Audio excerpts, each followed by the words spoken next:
That is the bell. It is 7 o'clock. We're going to start promptly and we're going to see if we can actually finish promptly as well after the marathon meeting last time. So welcome to Environment Committee. This is a public meeting and members of the public and press are permitted to report on proceedings. Reporting includes filming, photographing, making an audio recording and providing commentary on proceedings. Please note that this meeting is recorded and streamed live. These recordings are published on the relevant meeting page of the Council's website. By choosing to attend this public meeting, you are deemed to have given your consent to being filmed or recorded and for any footage to be broadcast or published. If the alarm sounds, the premises must be evacuated immediately. Do not spend time collecting personal belongings. All emergency escape routes are clearly signed. Once you have left the building, the assembly point is in the High Street opposite the Guildhall. Members and other speakers are reminded to use their microphone when speaking. Okay, we've all heard that a few times by now. Okay, appointment of substitutes. Margaret, I think we have a few people here. Yes, Chair, thank you. We have Councillor Cooper for Councillor Sobchak, Councillor De Serra for Councillor Hussain, and Councillor Collier for Councillor Cross. Thank you. And do we have any declarations of interest? No? Wonderful. We're motoring ahead already. Public participation, I don't believe we have any, do we, Margaret? Which brings us on to the minutes. I'm going to use Chair's prerogatives and start with one issue on the minutes that I just wanted to raise. I think, as always, Margaret's done an excellent set of minutes and she can't possibly record everything that we discussed in a 3-hour meeting.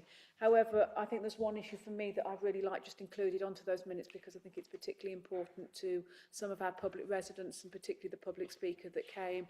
And that's around allotments. I remember us having a conversation about some of the changes to the policies that are going to be made, including changes to Warwick was going to look at revising the election of site coordinators policy. He was also looking at reviewing the complaints policies and a number of other issues, and we were very clear that we as committee wanted to see those, and we'd want those brought back to committee and brought back to committee when that work is done, not waiting for the next allotment update. So if everybody else recalls that conversation too, I'd like that just recorded in the minutes. Yeah, there's nods around the table, so that's fine. It's not my faulty memory. Does anybody else have any other issues that they want to raise on the minutes?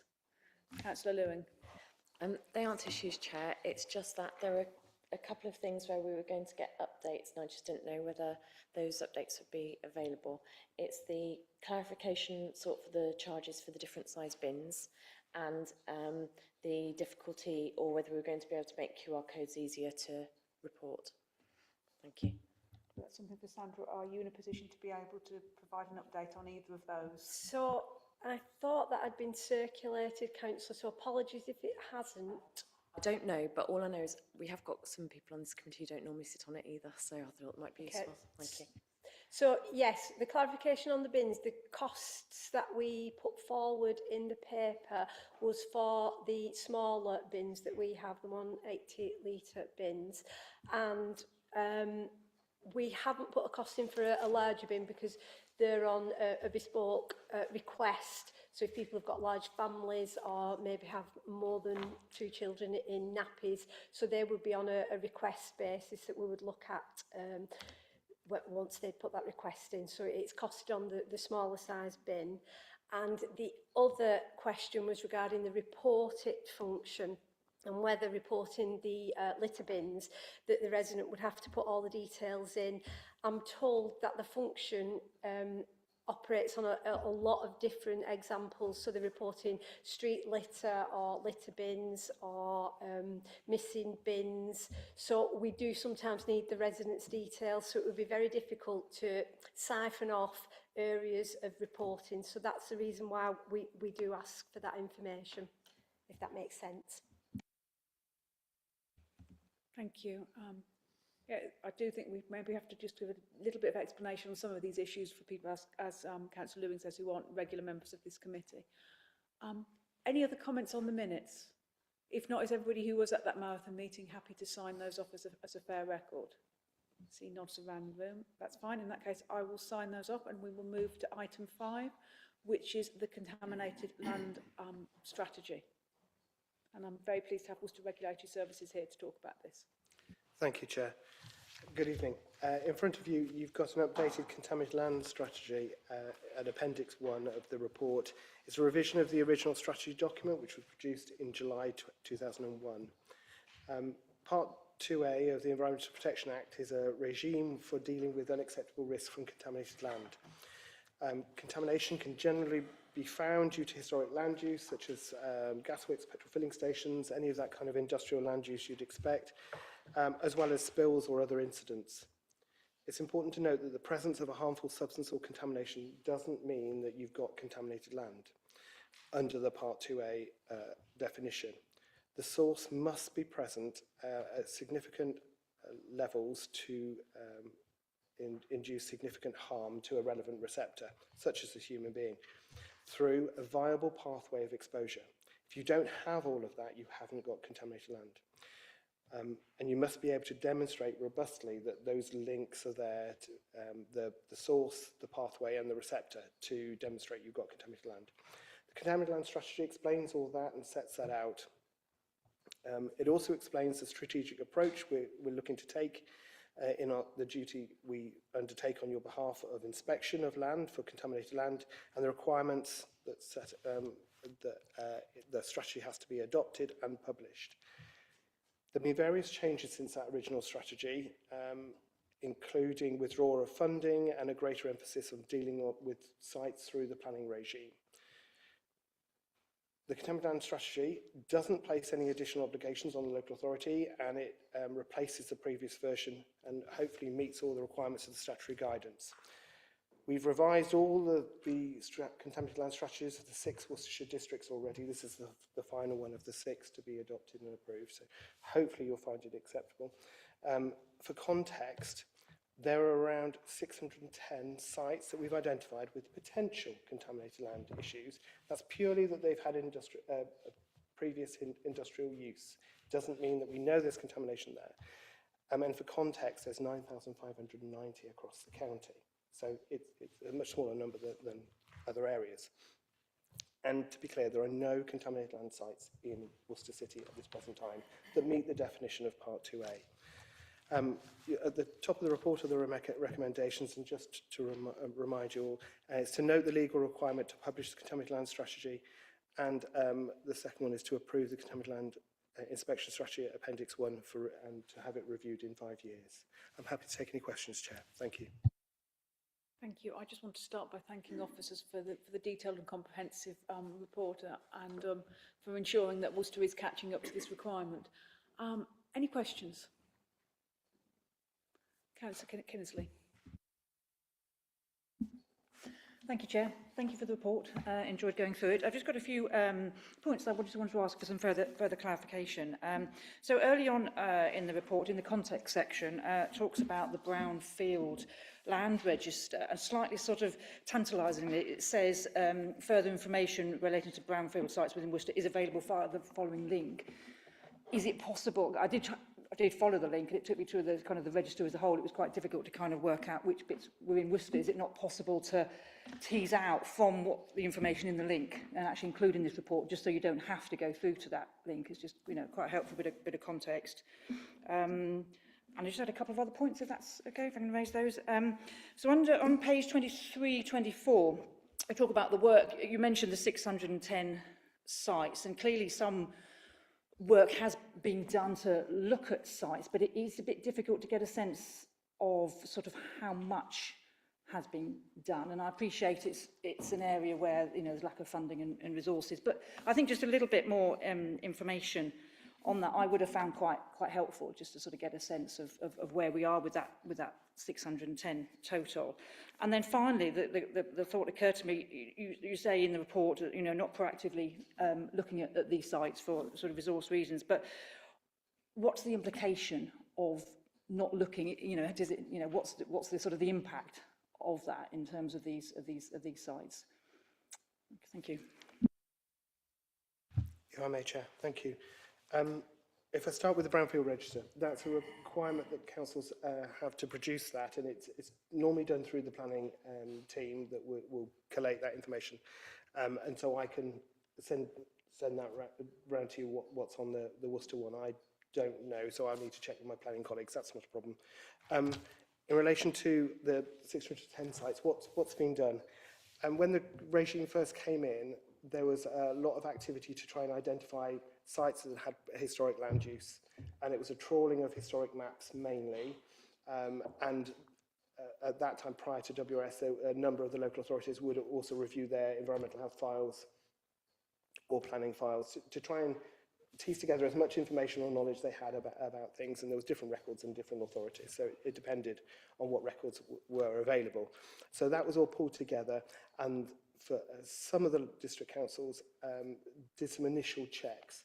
Since WRS have taken over the work for Worcester City, what we've done is reviewed all that was there. There was also, prior to WRS taking it on, one site in particular had been looked at in quite a lot of detail because a potential risk had been identified. It was leachate from an old landfill site in a watercourse. And there was quite a lot of investigation at that time, and it was deemed not to meet the requirement of pollution of controlled waters. So no further action was required at that time. But the majority of the work then and now is still through the planning regime, where lots of sites will become available for redevelopment. And as part of that planning consultation process, we make sure that contamination is addressed appropriately so there isn't any risk. And that's a higher level of protection than under the Part 2A regime. And then, sorry, your final thing is, what's the implication or impact of how do we identify sites? I suppose we're not proactively going out there checking all the 610 sites. It's just impossible, because to do it robustly, you kind of need to be testing, doing soil samples and similar, or gas monitoring. You look at what evidence we've got. So we look how robust the records are on each site, and you do that as we review them as part of the planning process or as part of the ranking system that the strategy sets out. It will set up the highest site in the order of priority. We'll look at that one. We'll look at what records we've got, and that would tend to be gasworks, landfill sites at the top, floating at the top of the list there. And there's varying risks for each of those. Some gasworks weren't in operation for very long. Some were very small in scale. Some large but had robust waste management systems. And so you kind of judge the level of risk on that. And for a lot of them will fall out of the process because the risk will be reduced by what information we've got. It's just having that robust review of those, and it will take time to go through them all. Do we have any other questions? Councillor Rudge. Thank you, Chair. We had a situation where a van ran over a stone and split its tank, which spilt diesel all over the site, some of which was sort of in danger of leaching into the watercourses. It was dealt with, but if it was, let's say, a bigger situation, like a lorry with serious amounts of fuel being spilt onto both city and county land and potentially getting into the watercourses, can you just clarify who deals with that?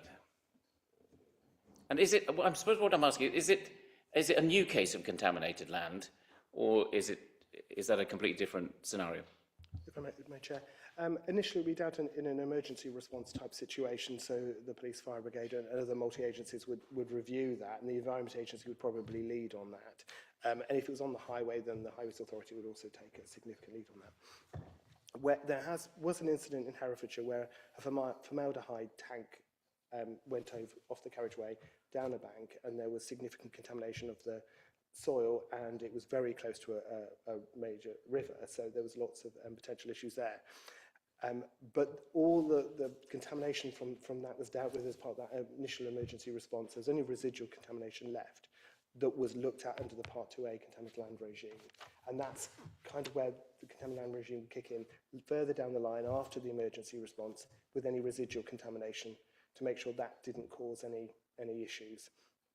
For most spills, you will struggle to get that link between the source, the contaminant in the soil or the groundwater, getting to a receptor, such as a human being, I think it's more likely to be groundwater than it would be impact or surface water. And you've got to demonstrate that there's a viable pathway for it to get to there at levels that are going to give rise to issues around exposure. Thank you, Councillor De Sarah. Yeah, thank you, Chair. I'm looking through all the list of classifications of things that get looked at, and I don't see anywhere anything to do with farming. And I guess I'm thinking in particular about poultry farms, and you hear about runoff from poultry farms, sometimes going into rivers and stuff. Is that something that's within the scope of what you're looking at here? Not while it's active, because it is one of the land uses that is regulated by the Environment Agency. Farming, going back to your original bit about farming land, where an activity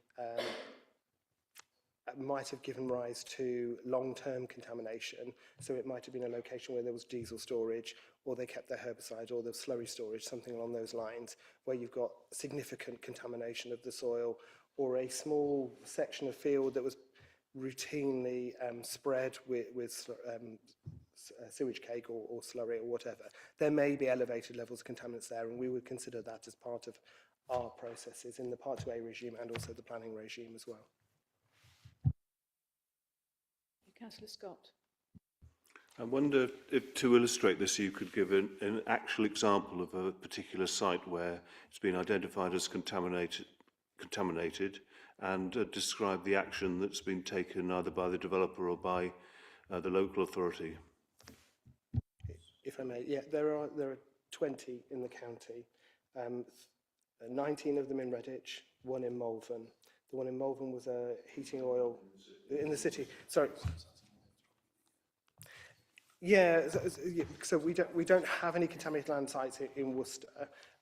We've got potential historic sources of contamination at the 610, but any of the development of former industrial sites would have gone through this process of requiring the developer to ensure the site is suitable for use, and that would be through initially a desktop study to check all those records, as we would do if we were looking at the site, look at historic maps, look at any records that are available, and then if there's a risk there that they would need to undertake a site investigation, and that would be intrusive with soil samples or water samples, depending on what contaminants were of concern, or in some cases, such as the former swimming pool site, fibres in the air, so there was an asbestos survey there.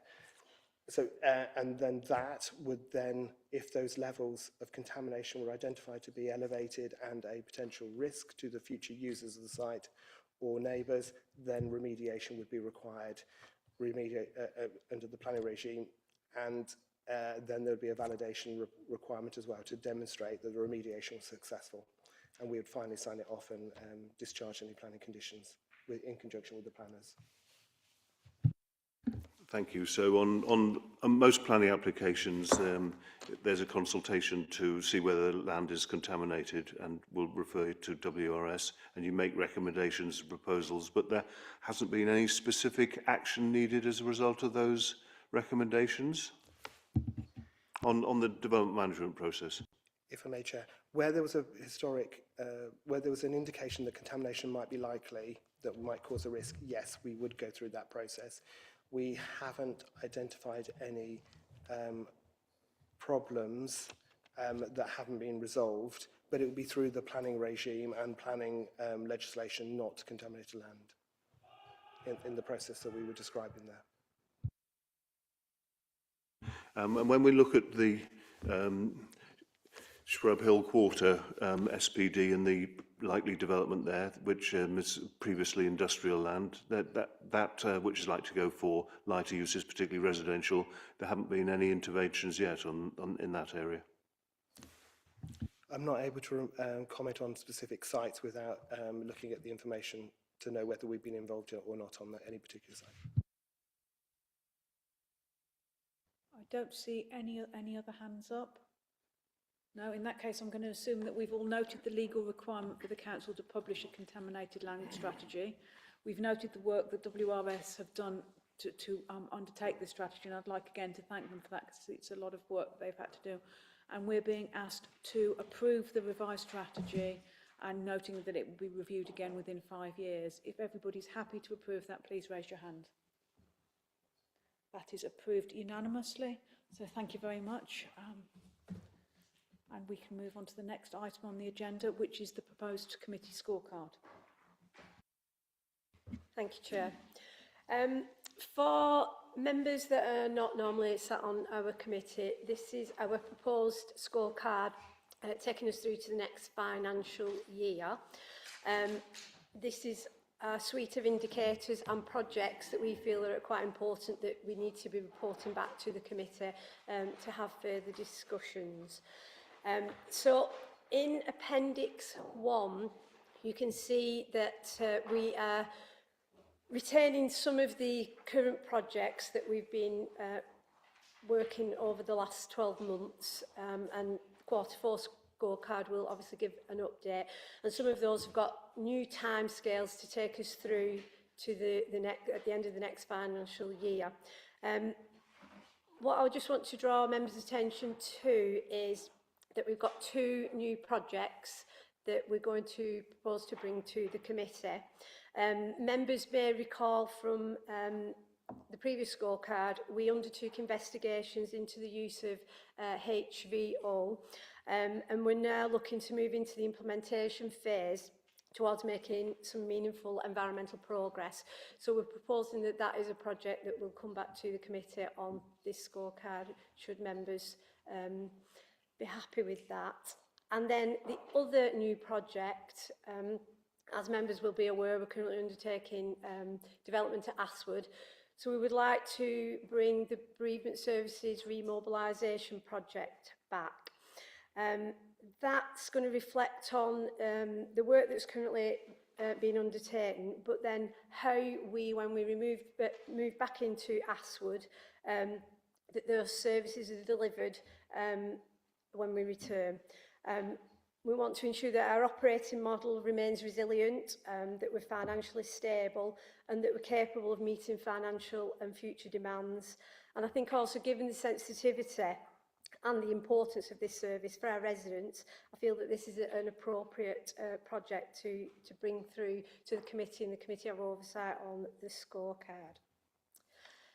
We will be removing, obviously, the delivery of the Ashback strategy and the action plan, because we're very up to date on that, as the annual report at last committee discussed. But we will continue to bring an annual report back to this committee in January.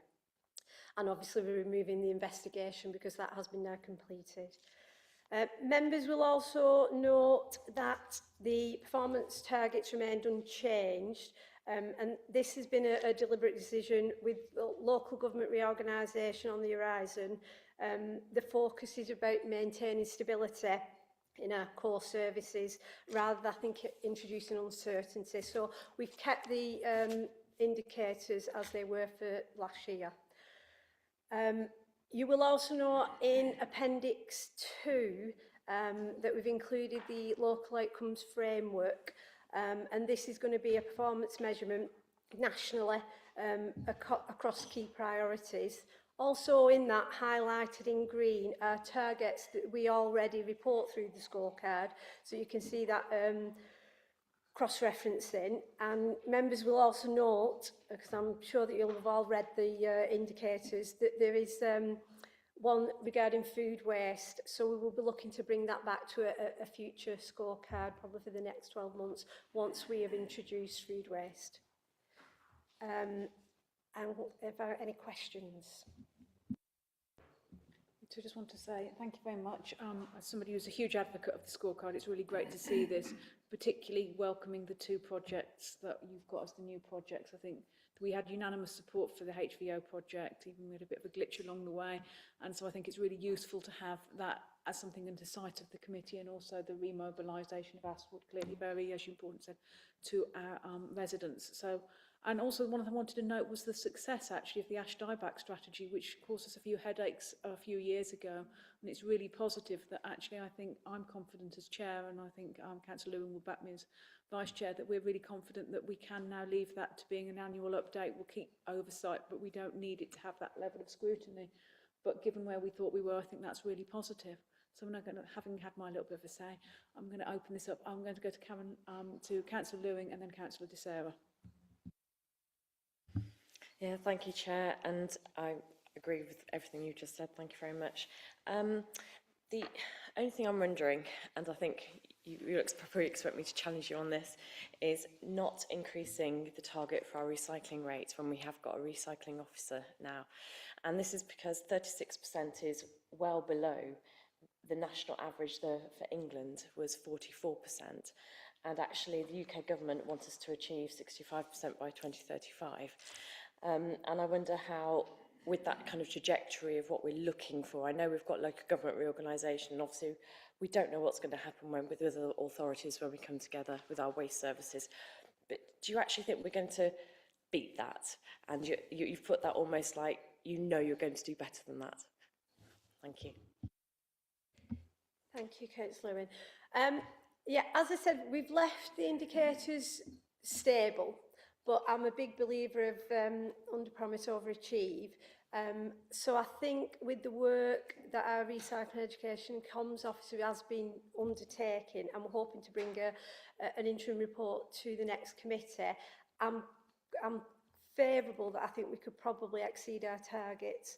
But equally, I think we've got a lot of work regarding reorganisation that we need to keep that focus. So I want to keep that stability. But I think if we overachieve the target, we overachieve the target. Councillor De Sarah. Thank you, Chair. I've got two completely separate questions, if that's all right. First of all, the question I'm going to ask, you may want to say it's not actually to do with this committee, which is fine. So one of your what are you calling them? Sorry, your KPIs is fly tipping clearance time. Now, I take it by that you mean off City Council land? Yes. So most people don't understand the difference between social housing owned land and City Council land. They think it's all council. I was shouted at only on Sunday over the mess of a council land that wasn't council land. So, is there anything that we can do to give us some metrics on how effective or how soon I can, for example, call in the city team to go and make platform, citizen or sanctuary, pull the socks up and pick up what I've reported to them. So that, I mean, you know, that's quite a detailed, I don't expect an answer today, but I'd like to know how that might get progressed. Because I'm pretty sure we're very good at this, and I absolutely know that they are not. So that would be nice to know. When I've got a completely separate question, is there anything that we can say tonight on this, or is it? Yeah, oh, sorry, Chair. So we're quite focused on having indicators that we've got either significant influence over or total influence over. I think if we were putting an indicator in here about another organisation's performance, then we're at their behest. So we do have some influence. You know, we do work with there's enforcement action we can take to be able to, but to put a performance indicator on us for how that would be implemented, I think would be very, very difficult and would set us up to fail. I can accept that completely. I guess what I'm almost asking on the side, can I have some guidance on when I can call you in? Because I don't really know. It happens when I'm so fed up that I think, well, they've had enough chance. That's probably a conversation we can take offline with Councillor Sarah, Chair, and advise further. Yeah. A second question, you Well, mentioned I think food. it would be useful once you've got that, if you can give that to all councillors, some sort of guidance on what our powers are or aren't in relation to that, because I know Councillor De Sarah has a really big issue because she's very vocal in a community where it's a really big problem, but it is across the city that it's an issue, and I'm totally taking your point that it's not appropriate for it to be on our guidance. But I think if we're going to give some feedback rather than just give it to Councillor De Sarah, it's something that perhaps could get put in the weekly information for all members. Can do. Okay, now we'll let you move to your next question. Thank you very much, that'd be very helpful. So food waste, obviously that's all been slightly sidelined, but by chance I was in the Swan Theatre about to become a volunteer barmaid. because I haven't got enough to do. They have no longer been able to collect their coffee waste because they have nowhere to give it. So I just wanted to appeal for a home within the City Council for their coffee grounds, which they would happily still collect and give away, but they have no one to give it to. So it's completely tangential, really, but I thought I'd ask. I'll take that offline as well and look at that. Thank you, Councillor. Councillor Kinnersley. Thank you, Chair. I wanted to ask about the first section of the scorecard, the current projects and activities. And I note that there's quite a range of specificness, if you like. So some are very specific implementation of and doing the heat network study, and others are very, very broad implementation of the whole strategy, biodiversity strategy and action plan and delivery and environmental sustainability strategy. And what I wanted to ask is, what will be coming in future reports in terms of detail when we've got those very broad areas to work on? Will there be some sort of a more granular information in the reports to each meeting, so we get a sense of, you know, how we're doing with the achievements? Thank you. So, Councillor, on the scorecard, it will be an overview of where we're actually, the picture is within that quarter, but we will be bringing information reports or potential decision reports throughout the year as well, alongside the scorecard. Councillor Scott. Could you give a bit more detail on the two KPIs, which are street scene assessments by grade across City Centre Place and across 4 main places? There's numbers against those. For instance, City Centre A 15, B 60. What's that? Can you measure that? Present that in terms of percentage? What's an improvement in that case? Is it moving from Bs to As? And how many? What's the total number? Is it 75 in the city centre? So, yes, Councillor, it is, and the idea is that the grading, A being the better quality, with no litter, etc. So what I can do is we can get the street scene assessment so that you can see that visually of what's been assessed and what comes in what grades, which are done by our volunteers. And are there sort of rankings of our city centre places? Do we have the premier places we want to make sure they're A's, or other places where we're happy with their B's or even C's? I don't understand how this works as a KPI. I'm just going to interrupt as chair, because we had I don't know whether it might have been a meeting you weren't at, Councillor Scott. We actually had a street scene report on this, and there's actually visuals in that, so it would be worth fishing that out. I do recall it, but I can't remember the detail, and I just wanted to be reminded of what that report said. I think what we'll do is we'll reshare that to all councillors so that people don't have to go and hunt out which meeting it was, because I don't remember offhand. Did you have any other? Anybody else? I'm not seeing anyone else, so we are being asked to consider this. I think we've considered it. I also think it's probably important that we approve it. Is everybody happy to go ahead and to approve this scorecard? Again, you know, I like to have everybody's hands dipped in the blood and see if everybody's agreeing with things. So that's fine. I think that's unanimous. We all have considered it and we have approved it. And thank you very much. I'm really pleased that we do have that comprehensive scorecard that we can continue to monitor as a committee. Which brings us on, and I told you we were going to do well this evening, to the last item on the agenda for today. One of the things about having the scorecard that came out of that was actually a decision to have that deeper dive into some of the areas which aren't necessarily a decision point, but actually it's a bit like when we did street scene. It's about making sure that we're a lot of us haven't been on this committee for years and years and years, so it's about us understanding some of the core work that the council does and actually understanding some of that detail. So we did agree that every meeting we would have one of those reports, and tonight it's the turn of the Parking and Environmental Enforcement Service. So I'm going to hand over to Gareth. Thank you, Chair. Good evening, everyone. So yes, this is the Parking and Environmental Enforcement Service update report. So it's recommended that you know the contents of this report. To start, parking enforcement is delivered under Part 6 of the Traffic Management Act and focuses on traffic management and compliance with traffic regulation orders. To follow on, income from parking enforcement is governed by Section 55 of the Road Traffic Regulation Act, meaning any surplus must be put back into transport-related purposes. It's important to note that Worcester County Council Highways retains responsibility for traffic regulation orders and traffic engineering decisions, while Worcester City Council delivers operational enforcement under an agency agreement. So in essence, the City Council do not decide where yellow lines are laid. The environmental enforcement is delivered under the Environmental Protection Act 1990 and any related legislation covering matters such as fly tipping, duty of care for waste, littering offences, abandoned vehicles, graffiti, illegal advertising and dog fouling.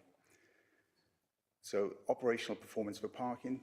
The parking and enforcement team has moved to a data-led employment model, improving targeting and productivity. We have a mobile enforcement vehicle which was introduced in 2021 to respond to real-time concerns raised by members and residents and to provide coverage to harder to reach areas. We've got a school rota which now is covering 30 schools, helping address illegal parking and improving safety for children and parents alike. So key performance figures show clear improvement over years. In 2018-2019, there were roughly 14,500 PCNs issued. 24 to 25, there was 15,500.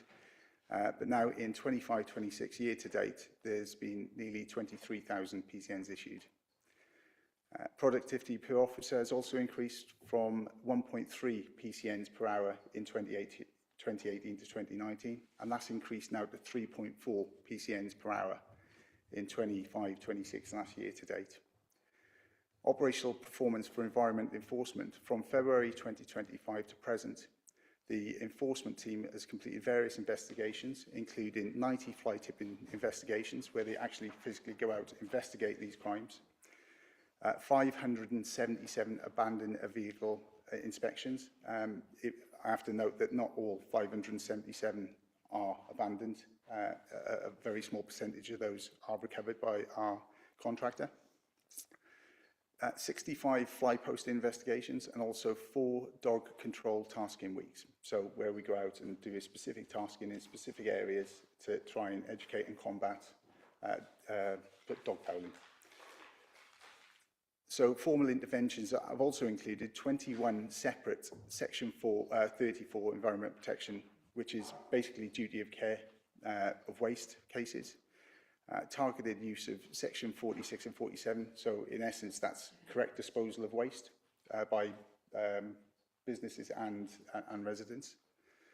And also we use something called Section 225 under the Town and Country Planning Act, which is the removal of fly posting and illegal advertising.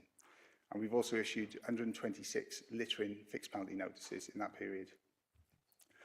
The service operates a graduated enforcement model, if applicable, so moving from engagement and education to formal action where appropriate. We also can, it's rarely used, but we can operate a directed surveillance where it's legal, proportionate and necessary. So the finance position, so total parking income for car parks in 25-26, the current year, stands at approximately 3.47 million up to January 2026, against a profiled annual target of 3.98 million. So the current income for car parks sits around £330,000 per month. On car parking, the 63% of our customers use the Ringo application. That's up from 40% in 21-22. A further 30% of our users pay by card in the pay and display machines, and cash transactions are now a decreasing minority within the parking car parks. So overall, the report concludes that across both functions, the service is demonstrating strengthened governance and measurable productivity improvements and continued statutory compliance. So thank you very much. I'm happy to take any questions, Chair. And what it doesn't also say is it's also a very responsive service to councillors whenever, I mean, I'm sure people have found this whenever we hassle the team that you actually get a response and things happen quite quickly. You're going to have to toss a coin because Hannah and Councillor Cooper and Collier have almost put their hands up. So you decide amongst yourselves which order you want to go in. It was only, thank you so much for the report, it was only to pass on my gratitude to the enforcement team. As I've gone on about before, I do pretty much all my journeys in the city by bike, so I come up against antisocial, illegal and dangerous driving all the time. And there have been several occasions that it has been miserable, raining, cold, the most horrendous weather, where it brings all the worst driving out of people. And I've been near schools, and the enforcement team have been there, so professional, so brilliant, giving, first of all, you know, the City Council such an incredible reputation, but doing such a good job to enhance the safety of the area. So I just wanted to publicly say how grateful I am to that on the ground. So thank you. Thank you. I'm very proud of my team. I'll definitely feed that back. Thank you very much, Chair. I'd also like to echo Councillor Collier's remarks, which I've definitely emailed to the team before. So it's good for the team to hear lots of people saying the same thing. I had a couple of questions which I've already emailed to you, so it shouldn't come as a surprise.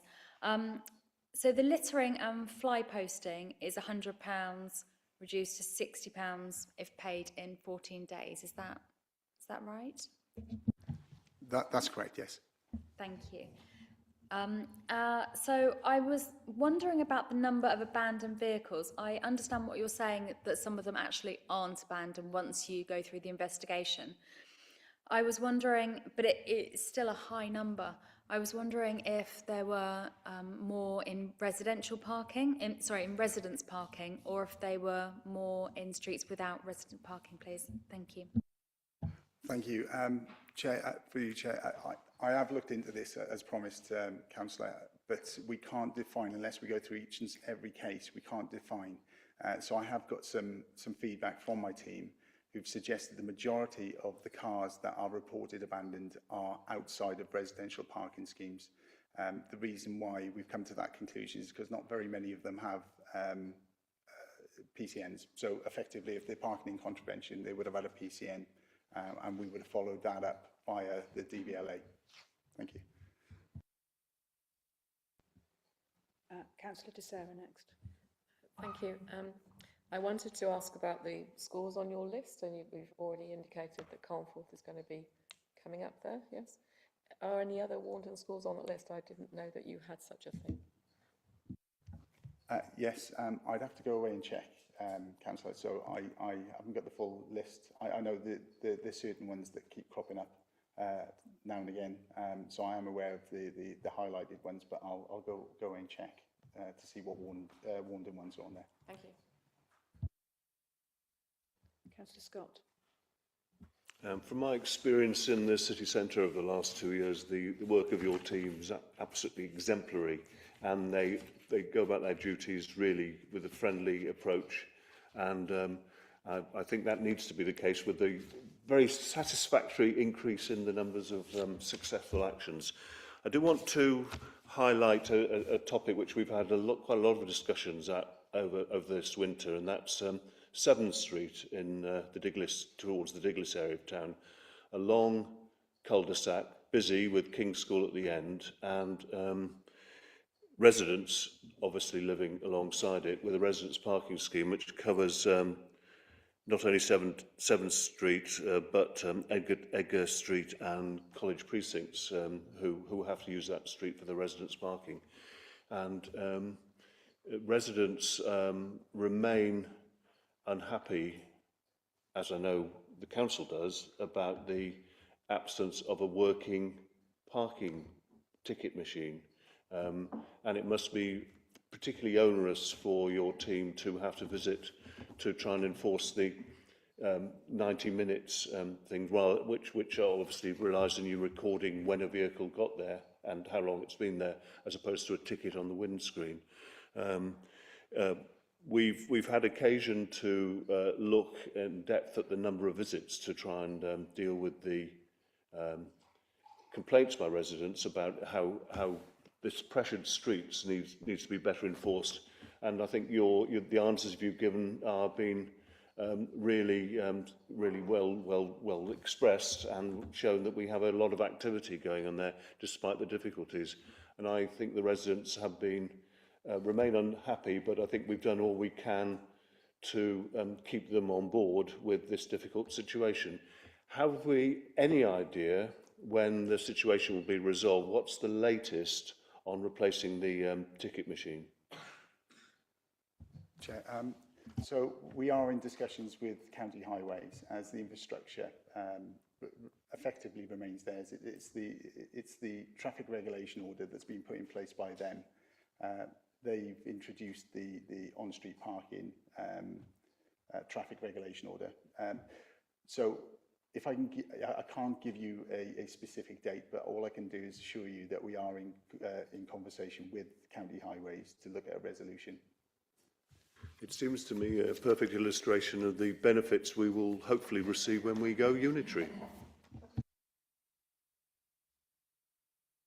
Chair, just to echo what Gareth has said, I think we're probably moving into a position where we'll be informing the County Council of our intention to replace the machines sooner rather than later. So as Gareth says, we've not got a date at the moment, but we are going to move positively to replacing the machines and investing in new infrastructure over the coming months.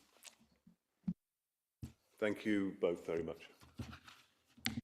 Councillor Rudge.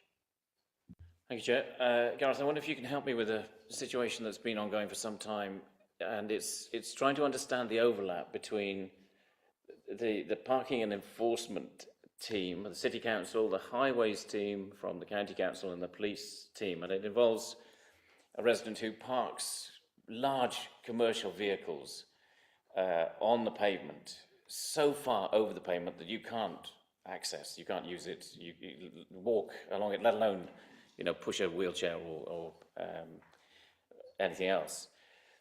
And the resident has been told it's a police matter.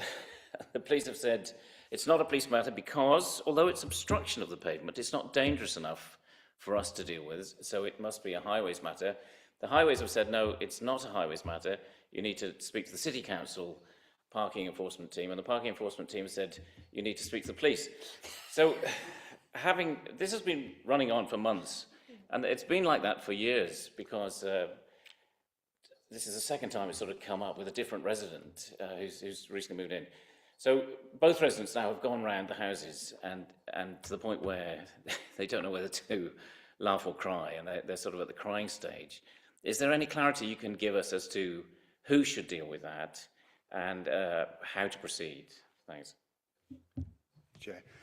So the civil enforcement decriminalised parking departments are the City Council. We're responsible for ensuring that traffic regulation orders, so anything attached to a yellow line, a sign, zigzags, we can deal with. Anything that's painted on the floor or a sign up, we can deal with. The obstruction of a footpath does fall under the Highways Act, which effectively is the County Council.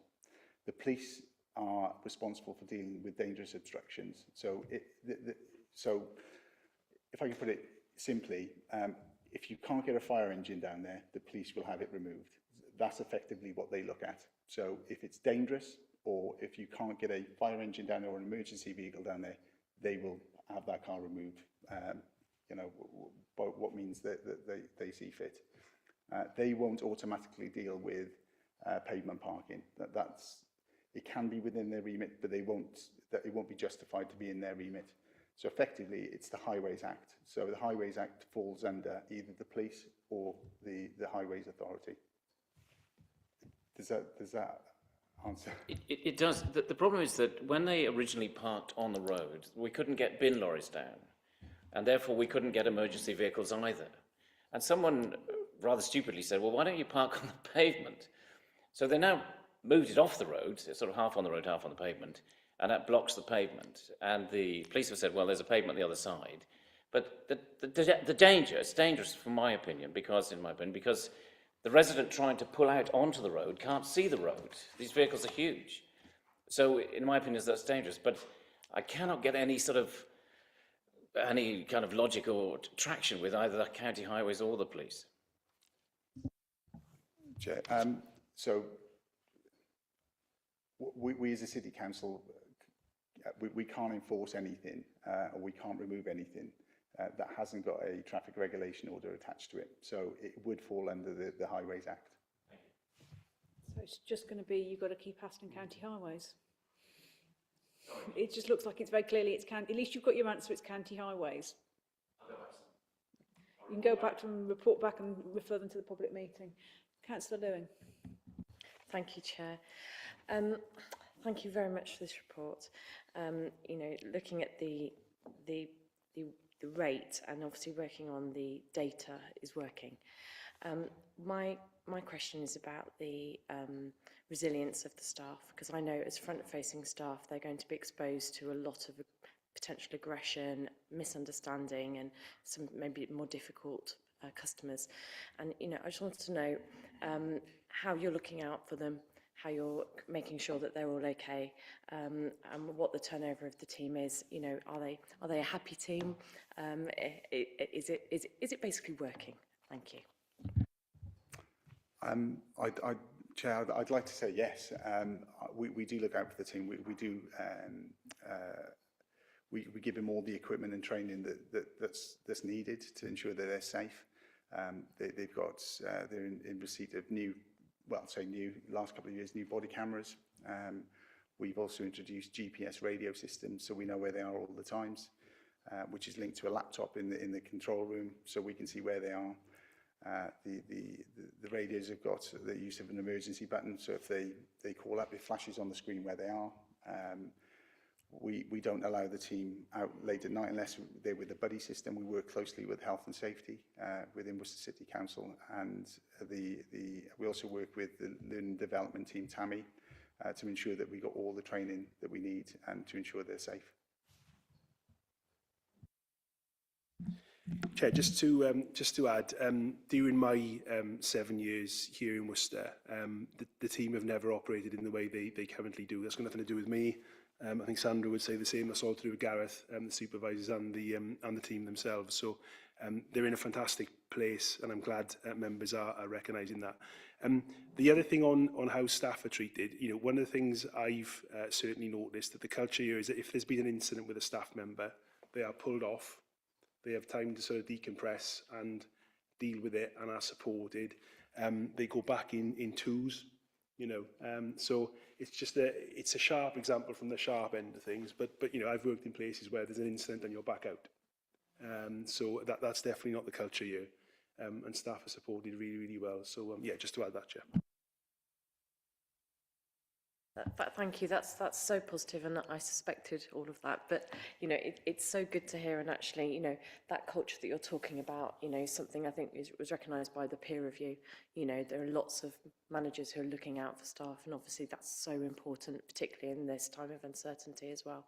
So thank you so much. And something that we have to find a way to foster as we move forward to a new local authority. Councillor Holmes. Thank you, Chair.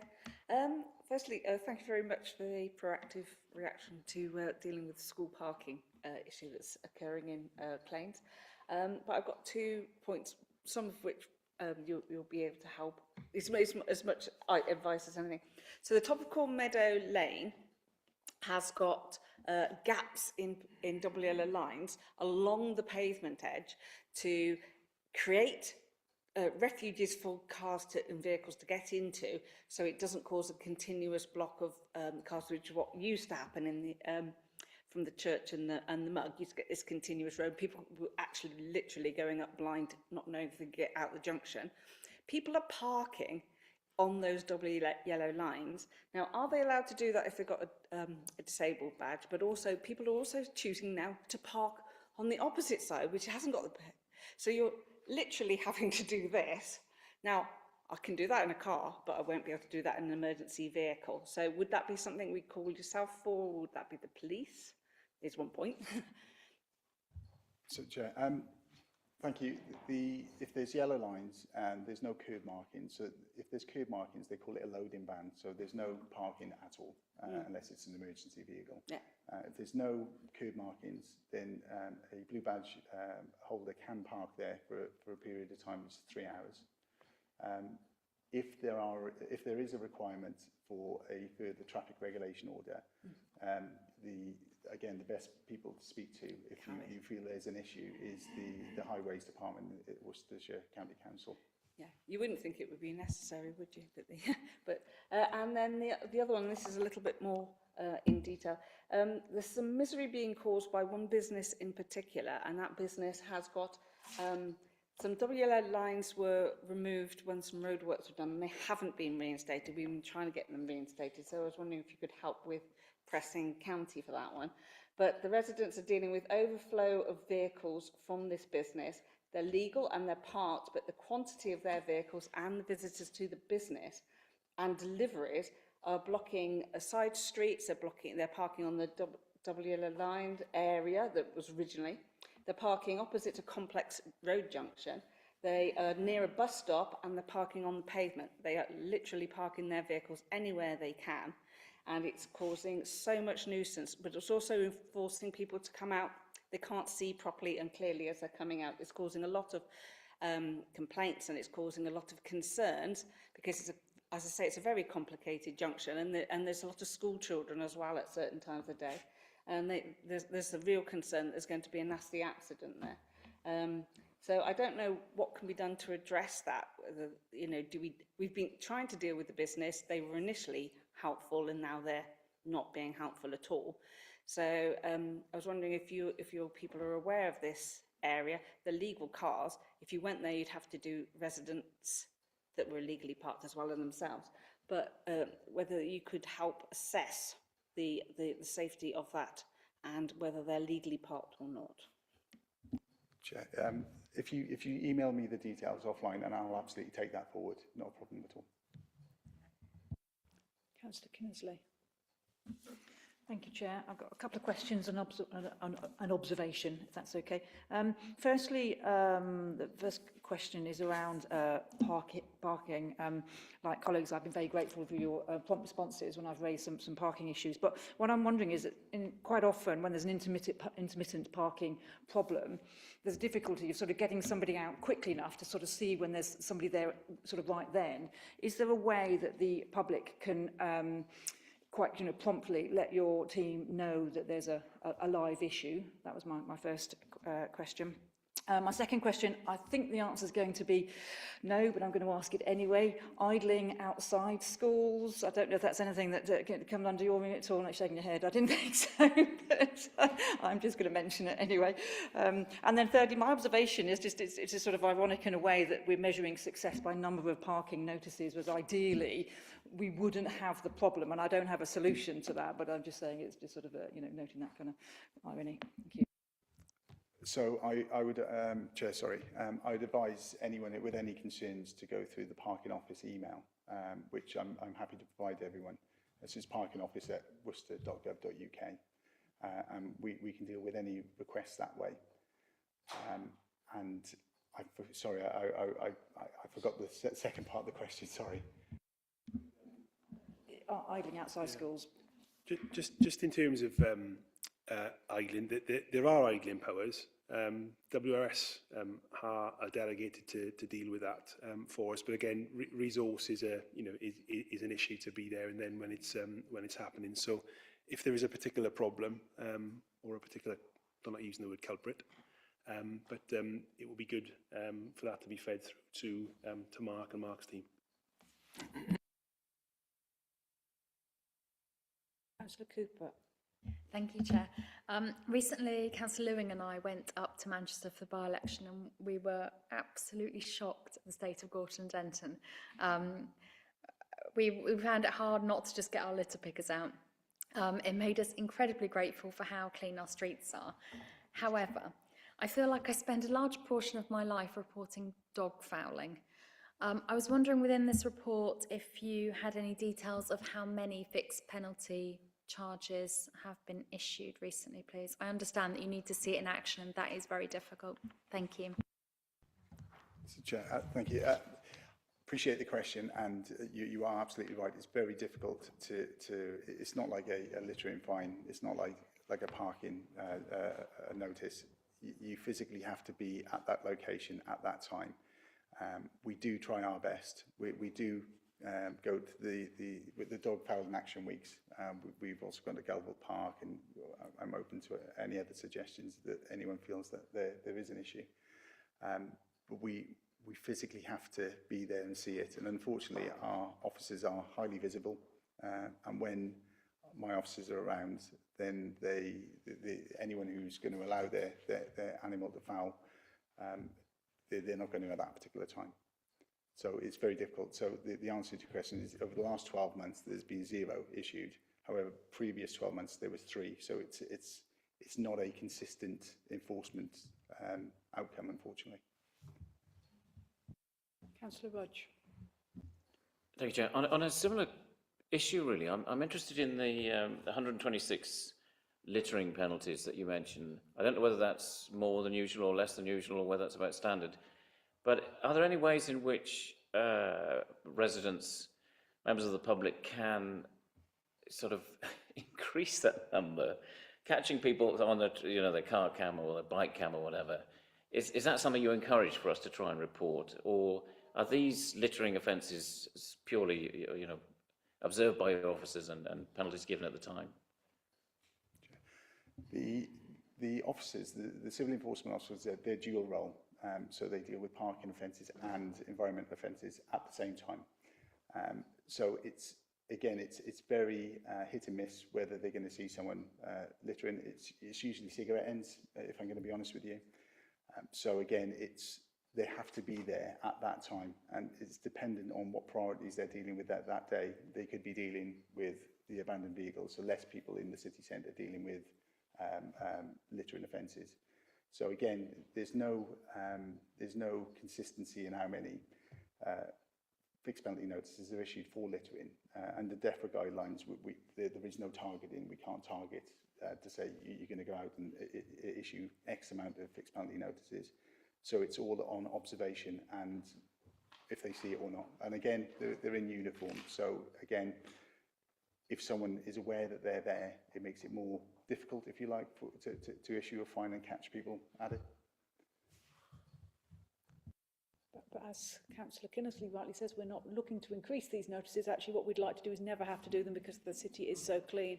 And as Councillor Cooper said, I think it is impressive that Worcester is very favourably compares to a lot of areas. Councillor De Sarah. Thank you, Chair. And I just wanted to say there was a very successful operation conducted by your guys in a part of my ward that had a terrible amount of dog fouling going on. And you didn't give fines, you didn't spot anybody doing it, but what you did was you knocked the doors, gave out the information.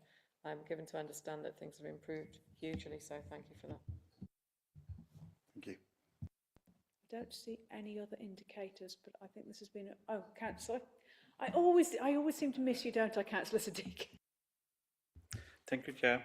I just want to say thank you very much to enforcement team for great work and keep safer community outside the schools and stop the dangerous parking around the area. And I appreciate you always, all team, good response back quickly and take action on time. Thank you very much for your work. And I think Councillor Siddiq has just summed up actually the universal view of the committee. I think what we're hearing tonight is somebody used the word an exemplary service, and I think that is what your team provide. And I think on behalf of Worcester City and all the councillors, we're very grateful for that. I think what this has also enabled us to do is clarify the distinction between what your team can do and things which are the responsibility of things like county highways, of which we have no scope. Go on. Yeah, Chair, I just wonder that we should, as a committee, just pass on our thanks to the whole team, and if you could feed that back from us as a committee to every single member of your team. I'll definitely feed that back. They'll be very pleased. So, Councillor Rudge. Same issue, Chair. I'm fascinated by what Councillor De Sarah was just saying about that sort of communication to residents to try and help them understand. I've said this before, but I'll say it again. Is there any way we can do that on a larger scale to try and get people to understand that, in effect, it's their council tax that ends up being used to pay for people cleaning the streets or picking up litter or picking up dog fouling and all the rest of it? Yeah. Just to try and keep that in people's minds constantly, because I suspect that people drop litter without thinking. They think it was someone else's problem. It's always someone else's problem. But of course, in the end, it's not. It's their problem. We pay for it all through a council tax. So if there's any way we can spend more on that sort of publicity, or have a sort of systematic moving around different areas, if that's all we can do with the leafleting, I'd be very interested to know whether that's possible. I could certainly speak to Sandra, and we can definitely look at that. Well, I think we have, thank you very much. This was to note, and I think it has been very useful. And as Councillor Lewin says, I think we would like from the whole of the committee to pass on thanks to every member of the team and to yourself for leading the team and also being very responsive to members. I mean, it's not just the people on the front line, it's that organisational culture of the team. That takes us on to any other business. We don't have any formal items of business. However, this might be Lloyd's last meeting at Environment Committee, so I think we should all just... I promised you. Well, if we'd have been longer, so I just wanted to... We're not going to make a big fuss, but to say thank you for all the support, and you're always welcome to come and join us on an evening if you've got the spare time. However, I think you're going to have a big enough role. Okay, with that, I'd like to thank everybody for being here. We have... done this in a fraction of the time of the last meeting, so well done everyone, and thank you, and I'll draw this meeting to a close. Thank you, Laurie.